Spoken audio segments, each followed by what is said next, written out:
le journaliste, finalement, son rôle économique ou son rôle dans la société, aujourd'hui, il est bien bas. C'est-à-dire qu'il est tombé extrêmement bas. Si tu regardes l'utilité d'un journaliste, sociétalement ou économiquement, aujourd'hui, c'est de vendre des clics sur Taboola ou des plateformes assimilées. C'est-à-dire, tu regardes, tu sais, sur ces sites de grands médias, les liens que tu as en bas des articles, qui sont des liens honteux la plupart du temps, qui vendent des produits honteux, qui sont des véritables arnaques. Moi j'ai plusieurs membres de ma famille qui sont fait escroquer comme ça. Souvent du dropshipping, tu sais, mais du dropshipping vraiment bas de gamme arnaque. La plupart du temps tu reçois même pas le produit. Et les journaux sont venus parce qu'ils gagnent plus d'argent, mais il faudrait qu'ils se demandent pourquoi ils gagnent plus d'argent. Peut-être qu'il y a une confiance qui s'est perdue au bout d'un moment, peut-être qu'il y a autre chose. Non, ils en sont venus à participer à cette gigantesque escroquerie qui consiste à vendre des clics à des gens qui vendent des produits qui sont pas livrés ou à des gens qui vendent des produits qui sont mensongers. Et finalement, souvent, nous, on a des critiques en tant que créateur. Alors, attends, je suis en train de me perdre là. Attends, je suis pas sur le bon, je vais faire demi-tour. Ce que je voulais dire, c'est que souvent, les journalistes vont critiquer le métier des créateurs ou finalement tout ce qui sort un petit peu de ce qu'on pourrait appeler le système, c'est-à-dire le salariat, le truc classique, etc. C'est très, quoi qu'on en dise, et beaucoup se revendiquent progressistes, en fait, des journalistes. Mais ils sont extrêmement conservateurs sur les fondamentaux, c'est-à-dire le mode de vie, ce qu'on propose aux gens, etc. Et nous, les créateurs, depuis un bon nombre d'années, on essaye de proposer aux gens une vie qui peut être différente, une vie à la maison, une vie en voyage, une vie finalement qui est basée sur tes propres choix. Moi, c'est ce que j'enseigne depuis une dizaine d'années. Et les journalistes sont très réticents par rapport à ça. Tu le sais, tu l'as vu, à chaque fois qu'il y a l'un d'entre nous qui a son nom dans la presse, mais même des gens adorables, des gens qui ont fait beaucoup de bien, même, enfin parfois c'est pas toujours le cas, mais c'est des gens qui se font marcher dessus, qui se font mais déshonorer. Enfin, c'est extrêmement violent. Alors que ces gens-là, finalement, les journalistes, servent à vendre du Taboola ou plateformes assimilées, c'est-à-dire des plateformes arnaques. Enfin, c'est pas une plateforme arnaque, c'est des plateformes qui sont utilisées par beaucoup d'arnaqueurs, par beaucoup d'escrocs, mais qui vendent des trucs. Mais on est à 10 000 lieues de la pire des formations en ligne, là. C'est vraiment de l'arnaque pure. Et du coup, le journaliste, il fait des articles pour qu'il y ait des vues, et pour qu'il y ait des clics là-dessus, et donc pour qu'il y ait des gens qui se fassent escroquer par ces gens-là. Et l'utilité économique du journaliste, finalement, aujourd'hui, se résume à ça, parce qu'il n'y a plus d'argent qui est fait par les abonnements. Bon. Alors, ça, c'est la deuxième chose. Donc, pas de leçon à recevoir des journalistes aujourd'hui, absolument, en tout cas des journalistes traditionnels, absolument aucune leçon à recevoir en matière de business, encore moins de leçons à recevoir en termes de capitalisme, etc., et tous les sujets assimilés. On peut avoir l'avis qu'on veut, évidemment, là-dessus, et sur l'entrepreneuriat, mais quand tu vends des arnaques, et quand tu es là en train d'essayer de faire des clics avec des titres putaclic pour vendre des arnaques en dessous de ton article, tu sers à rien. Enfin, je veux dire, tu sers à rien en tant que justicier. C'est-à-dire, c'est pas toi qui va nous expliquer ou nous apprendre la différence entre le bien et le mal, les choses éthiques et les choses qui sont pas correctes. Bon, ça c'est la deuxième chose, donc un peu d'énervement là-dessus parce que ça suffit, on en a trop entendu, on en a trop vu sur le sujet. Bon, la troisième chose, c'est la négativité de tout ça. Quand tu regardes un créateur qui fait des vidéos sur YouTube, ou qui tient un blog, ou qui écrit des articles, ou peu importe finalement, ou qui fait des podcasts, souvent c'est quelqu'un, et malgré tous ses défauts, parce qu'on a tous des défauts, et il y en a qui en ont plus que d'autres, bien sûr, mais malgré tous ses défauts, c'est quelqu'un qui va essayer par tous les moyens d'encourager le public, de motiver les gens. Parfois il fait mal, parfois il n'utilise pas les bons mots, parfois c'est juste nul, ou parfois ça peut même être mauvais pour les gens dans certains cas. Tu sais, par exemple, quand on leur vend des régimes qui peuvent être dangereux ou d'autres choses, j'en sais rien. Mais il y a cette volonté qui est quasi systématique, dans quasi 100% des cas chez les créateurs du web, d'encourager, d'inspirer, d'aider les gens à devenir ce qu'ils veulent devenir être. Maintenant, si tu ouvres Google News aujourd'hui, est-ce que tu vois ça? Est-ce que tu vois des gens qui sont en train de t'inspirer? Est-ce que tu vois des gens qui veulent ton bien finalement? Est-ce que tu vois des gens qui sont là en train de t'encourager ou de te donner de l'aide, des techniques, ou qui te disent voilà, tu peux réussir? Non. Tu vois des gens qui te pourrissent le cerveau dès le matin en te montrant des trucs toxiques, etc., juste pour faire des clics pour vendre ces fameuses arnaques. Donc tu as des vendeurs d'arnaques qui sont employés à faire des clics sur des titres qui font peur aux gens, pour vendre ce qu'on sait. Voilà. Donc ça se résume à ça finalement, et c'est bien dommage, parce que s'ils voulaient avoir du respect, tu sais que les journalistes aujourd'hui, c'est une sorte d'aristocratie déchue. C'est-à-dire que ce sont des aristocrates, des nouveaux aristocrates. Ça veut dire quoi, des aristocrates? C'est pas des gens qui ont une particule et un château, des aristocrates. Ça, c'était les aristocrates d'autrefois. Les aristocrates sont des gens qui, pour une raison ou une autre, ont un statut particulier dans la société et s'y accrochent. Et très souvent, Ce statut n'est pas justifié. C'est la raison pour laquelle on a eu la Révolution, c'est que les gens, ils en avaient marre de voir des aristocrates qui se goinfraient dans leur château pendant qu'eux en train de crever de faim. Enfin, c'est un peu plus compliqué que ça. Mais tu l'as vu à beaucoup de moments dans l'histoire, quand il y a une révolution, une révolte populaire, ou quand les gens sont pas contents, c'est qu'il y a ce phénomène d'aristocratie. Ce que certains ressentent aussi avec les politiques. Et on le voit dans les mouvements récents. Donc, des aristocrates, pourquoi? Parce qu'ils ont un statut particulier. Ils se sentent très souvent, pas en tant que personne, mais en tant que profession, en tant que caste, si tu veux, au-dessus du Pékin moyen, de l'humain normal. C'est-à-dire qu'ils revendiquent, par exemple, des droits particuliers. Ils veulent pas être considérés comme n'importe quelle profession. Ils revendiquent un statut et des droits particuliers, une protection particulière, et ils revendiquent aussi de l'argent gratuit. C'est-à-dire qu'ils sont subventionnés. Et si tu regardes, et là j'ai pas les chiffres, je peux pas chercher, je suis en train de conduire, mais si tu regardais, tu serais choqué de voir l'argent que reçoivent certains médias. Des médias haineux, remplis de haine, qui fomentent le conflit, qui tournent un Français contre l'autre, ou un Belge contre l'autre, ou un Allemand contre l'autre, selon le pays, qui tournent les gens les uns contre les autres, qui sont là pour vendre des arnaques tout en tournant les gens les uns contre les autres, c'est-à-dire qu'ils ont un rôle plus que neutre dans la société, un rôle vraiment mauvais, néfaste, dangereux, toxique pour la société et pour les gens, et qui vont être financés par les impôts.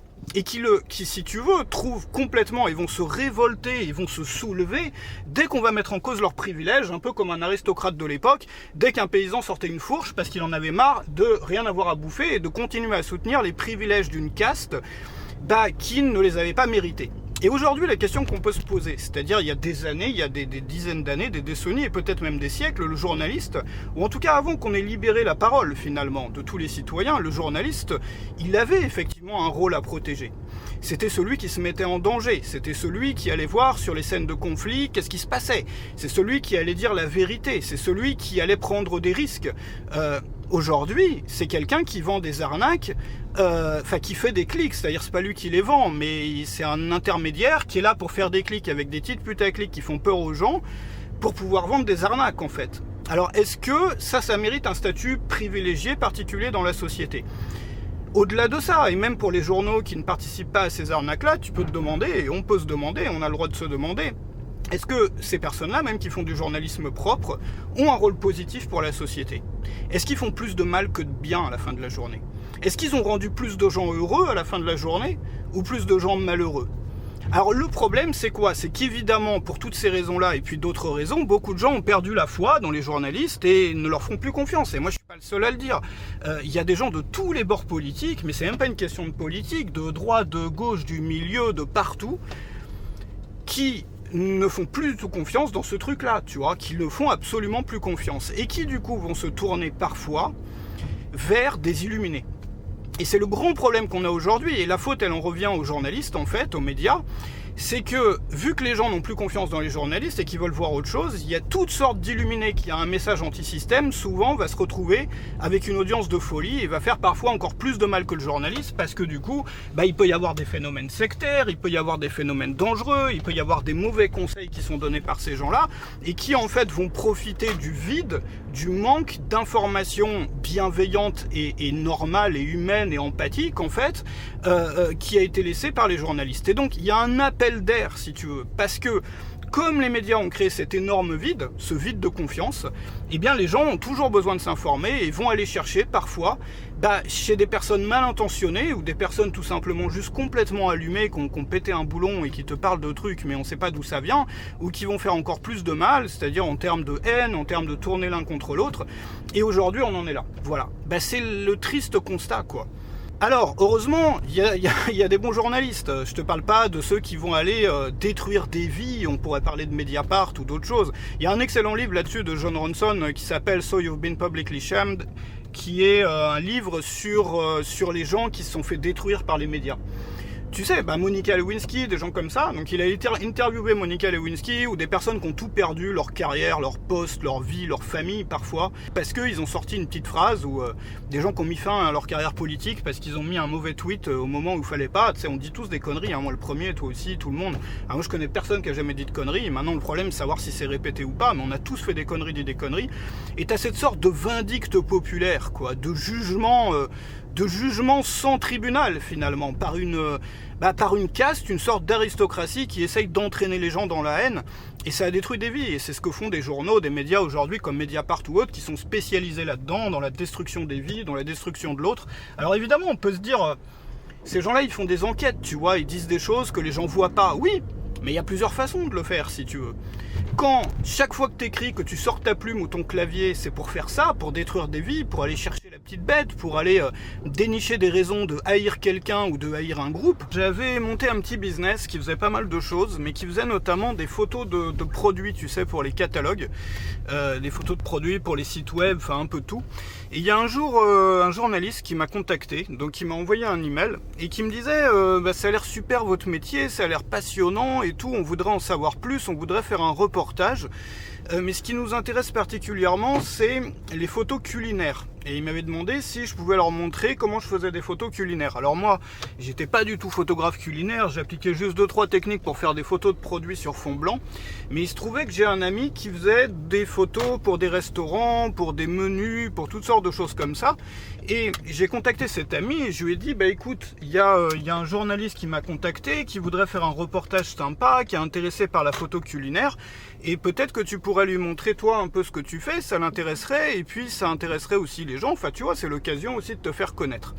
Et puis cet ami donc qui a recontacté, enfin j'ai transféré au journaliste, je lui ai expliqué que moi je faisais pas ça, mais que j'avais un ami de qui c'était le métier et la passion, et qui faisait ça très bien et qui pourrait transmettre ça. Et les journalistes sont arrivés chez cet ami, et ce qui s'est passé, ça a été un peu dégoûtant, juste dégoûtant en fait.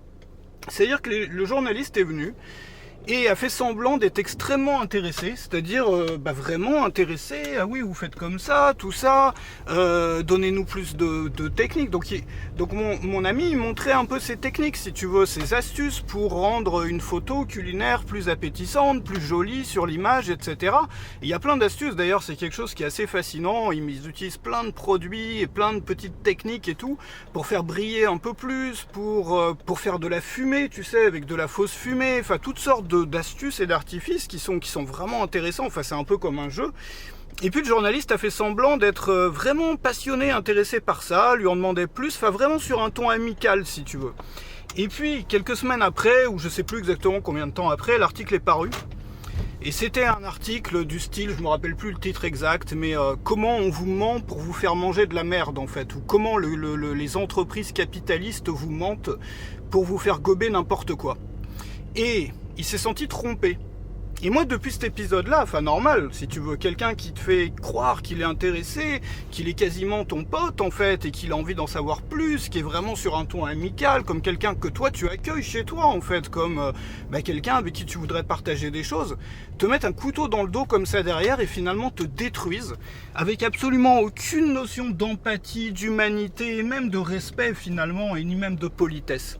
Alors c'est normal parfois de dénoncer des choses, et c'est le métier d'un journaliste de dénoncer des choses qui se font pas. Enfin, c'est l'une des parties de ce métier-là. Mais tu t'en rends compte, et le cas s'est reproduit. Moi, quand c'est arrivé ça, cette personne que je connais, depuis ce moment-là, j'ai jamais répondu à un journaliste. C'est-à-dire que j'ai perdu la confiance. Et à l'époque où j'avais lancé mon blog, il y a une dizaine d'années, c'était un peu nouveau tout ça, de gagner sa vie en voyageant ou en étant à la maison. J'ai eu beaucoup de demandes de journalistes et j'ai choisi de jamais répondre, tout simplement parce que j'avais perdu cette confiance-là. Et tu t'en es rendu compte peut-être si tu as regardé récemment, enfin récemment ou moins récemment, il y a pas mal de créateurs qui en ont souffert, notamment un créateur bien connu en France sur le développement personnel, qui a eu tout un reportage sur Capital, je sais plus si c'était Capital ou Complément d'enquête, enfin tu vois ce genre de reportage, dans lequel finalement, peu importe ce qu'on dit dans le reportage, c'est même pas la question, c'est faire croire aux gens, tu vois, des gens qui t'accueillent chez toi, qui te montrent leur passion, et leur faire croire que oui, on est intéressé, c'est fascinant, je suis ton pote, je suis ton ami, pour après leur planter un couteau dans le dos. Alors pour beaucoup de créateurs, beaucoup d'entrepreneurs, il y a cette méfiance vis-à-vis des journalistes finalement qui est bien compréhensible, parce que soit ça nous est arrivé une fois, soit on connaît quelqu'un à qui c'est arrivé. Et moi dans mon cercle professionnel c'est comme ça, plusieurs à qui c'est arrivé, on se raconte un peu nos petites histoires, tu sais, parfois entre collègues, et il n'y a absolument personne qui fait confiance aux journalistes, et même et surtout quand on reçoit un email qui paraît gentil, du type on est intéressé, dites-nous en plus, etc. Parce qu'on a peur de devoir accueillir la personne chez soi, de devoir lui montrer tout ce qu'on fait, de devoir lui transmettre, tu vois, de lui faire confiance finalement.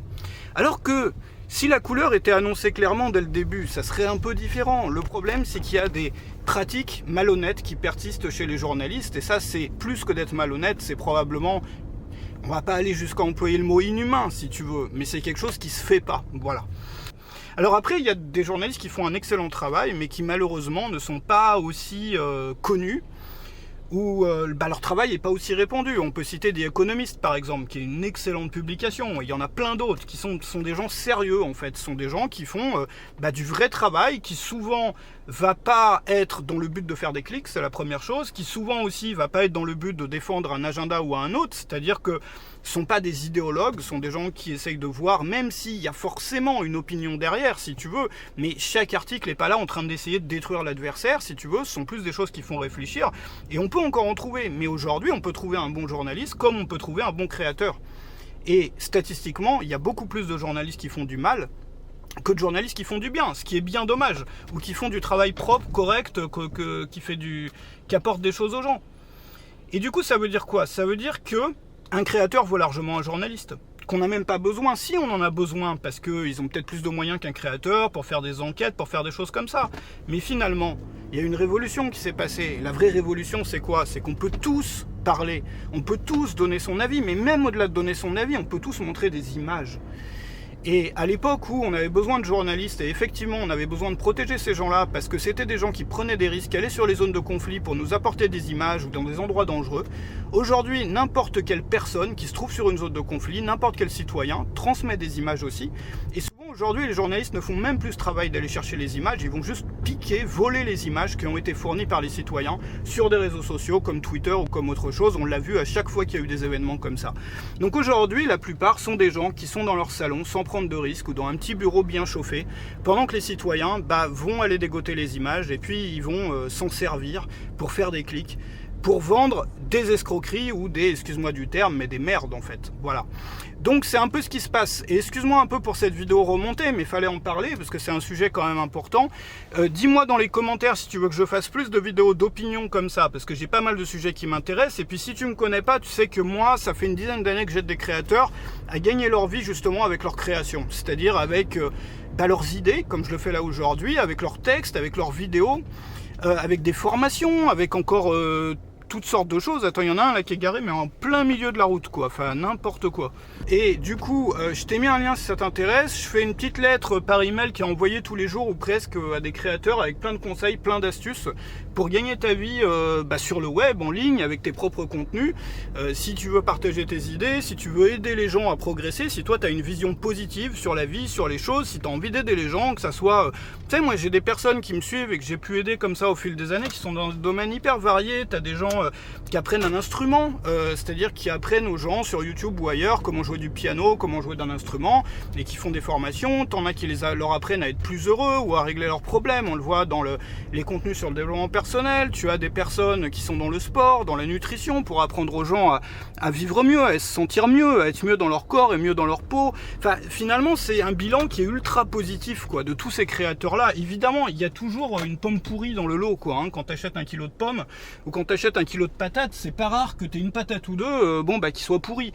Et c'est le cas dans tous les métiers. Mais finalement, ce qu'on a créé là depuis peut-être une quinzaine d'années maintenant sur le web, ça a commencé à cette époque-là à peu près avec les débuts du blogging. C'est le bilan finalement, enfin quand tu vois les vies changer, moi j'ai pu progresser aussi énormément en suivant ce que font d'autres créateurs. Et les vies qu'on a changées, les vies qu'on peut être changées avec ça, le bilan il est juste beau, il est juste magnifique quoi.